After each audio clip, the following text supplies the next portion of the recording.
Saudara-saudara sebangsa dan setanah air, kalau jadi Hindu jangan jadi orang India, kalau jadi Islam jangan jadi orang Arab, kalau jadi Kristen jangan jadi orang Yahudi. Tetaplah jadi orang Nusantara dengan adat budaya Nusantara yang kaya raya ini. Musuh yang terberat itu adalah rakyat sendiri. Rakyat yang mabuk akan budaya luar, yang kecanduan agama, yang rela membunuh bangsa sendiri demi menegakkan budaya asing. Jangan mau diperbudak oleh semua itu. Tetaplah bersatu padu membangun negeri ini tanpa pertumpahan darah. Hei anakku, simpan segala yang kau tahu. Jangan ceritakan berita dan sakitku kepada rakyat. Biarkan aku menjadi korban asal Indonesia tetap bersatu. I am the son of a people or a nation which has suffered from colonialism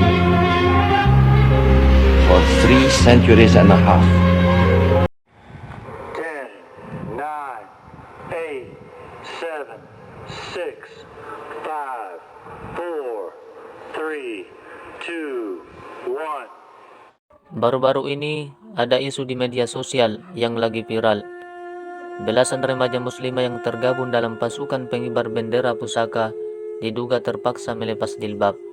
PPI mencatat ada 18 anggota paskibraka berhijab saat latihan, namun tak ada yang terlihat berhijab saat pengukuhan di ibu kota Nusantara.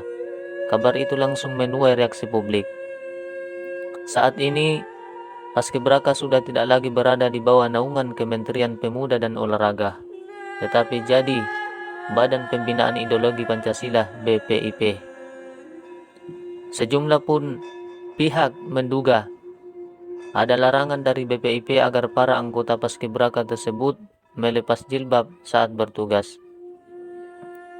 Ormas-ormas Islam pun protes, seperti Sekretaris Umum PP Muhammadiyah Abdul Muti mengecam peraturan dari BPIP. Menurut Abdul Muti, seharusnya tak ada larangan bagi perempuan manapun untuk memakai jilbab. Seakan-akan itu adalah model pemaksaan, ujar Abdul Muti.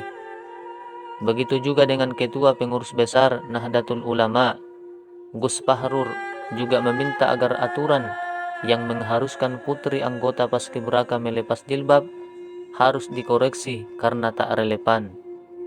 Sebelumnya, BPIP pun angkat bicara dan membantah telah memaksa anggota putri paskibraka melepas jilbab. Kepala BPIP Yudian Wahyudi mengklaim para anggota paskibraka secara sukarela melepas jilbab saat upacara pengukuhan mengikuti peraturan yang ada. Menurut Yudian, hal ini sudah disepakati dalam surat pernyataan kesediaan yang bermaterai. Ia menjelaskan, lepas jilbab hanya dilakukan saat pengukuhan paskibraka dan pengibaran bendera merah putih pada upacara kenegaraan. Di luar acara pengukuhan paskibraka dan pengibaran sang merah putih pada upacara kenegaraan, paskibraka putri memiliki kebebasan penggunaan jilbab. Kata Yudian, kami menghormati kebebasan tersebut. Yudian Wahyudi selama ini dikenal sebagai salah seorang tokoh pendidik. Pria kelahiran Balikpapan ini sebelumnya menjabat Rektor UIN Sunan Kalijaga, Yogyakarta. Yudian memiliki riwayat pendidikan sarjana lulusan peradilan agama. Kemudian melanjutkan gelar magisternya di jurusan Islam Students tahun 1993 di UIN Sunan Kalijaga. Pada tahun 2002, ia meraih gelar doktor di bidang yang sama. Yudian beberapa kali menjadi sorotan karena mengeluarkan pernyataan dan aturan yang kontroversial. Ketika menjabat Rektor UIN Sunan Kalijaga, Yudian membuat kebijakan larangan pakai cadar bagi mahasiswa di kampus.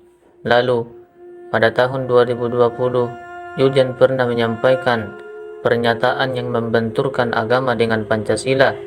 Tak lama setelah dilantik sebagai kepala BPIP, ia mengatakan ada kelompok yang mereduksi agama sesuai kepentingannya sendiri yang tidak selaras dengan nilai-nilai Pancasila.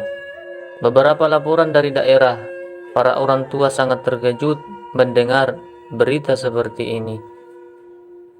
Irwan Indra mengatakan betapa susahnya para orang tua menanamkan nilai-nilai Islam kepada anak.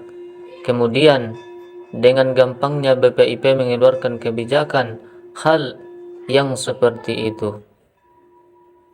Gus Fahrur menekankan kebebasan beragama mutlak harus dihormati semua pihak. Baginya, penggunaan jilbab sama sekali tidak mengurangi estetika dan kekompakan pasukan Paskibraka. Senada juga dengan Ketua Majelis Ulama Indonesia Khalil Nafis protes keras terkait dugaan pelarangan penggunaan jilbab bagi Paskibraka perempuan itu. Khalil menilai dugaan pelarangan jilbab itu sebagai bentuk kebijakan yang tidak Pancasilais. Pengurus pusat Paskibraka Indonesia PPI juga mengecam dugaan larangan penggunaan jilbab dalam pernyataan sikap yang ditekankan oleh Ketua Umum PPI. Jika kita melihat dari tinjauan sejarah, istri Presiden Soekarno, Ibu Fatmawati, sangat berjasa besar dalam hari-hari menjelang Proklamasi Republik Indonesia 17 Agustus tahun 1945. Sebab dialah yang menjahit kain merah dan kain putih sehingga menjadi sansaka merah putih. Dalam momen sakral pengibaran bendera putih pada tahun 1945, Ibu Fatmawati, istri Soekarno, termasuk dalam barisan pengibaran bendera merah putih yang memakai jilbab. Cerita ini diabadikan dalam buku autobiografi Soekarno. Bila mengenakan jilbab dianggap kurang Bhinneka Tunggal Ika, bagaimana dengan Ibu Fatmawati yang berjilbab pada saat momen pengibaran bendera pusaka 17 Agustus 1945? Marwar Sirait, mantan anggota DPR selama 3 periode, mengatakan Pancasila adalah kado terindah untuk Indonesia. Seharusnya tak boleh ada larangan Paskibraka putri mengenakan jilbab, sebab Pancasila dan Bhinneka Tunggal Ika sudah terlebih dahulu menuntaskan masalah perbedaan. Negara Indonesia adalah negara yang menjunjung tinggi nilai-nilai Pancasila, menghargai perbedaan, menghargai keberagaman. Oleh karena itu, sebagai warga negara Indonesia yang taat akan Pancasila, kami menghimbau kepada para pejabat yang terlibat dalam kebijakan ini agar segera menurunkan kebijakan ini. Tidak lama kemudian, aturan itu sudah dikoreksi istana. Kaset Pres Heru Budi Hartono menyatakan Paskibraka putri tetap boleh menggunakan jilbab saat upacara pengibaran bendera sesuai pilihan masing-masing.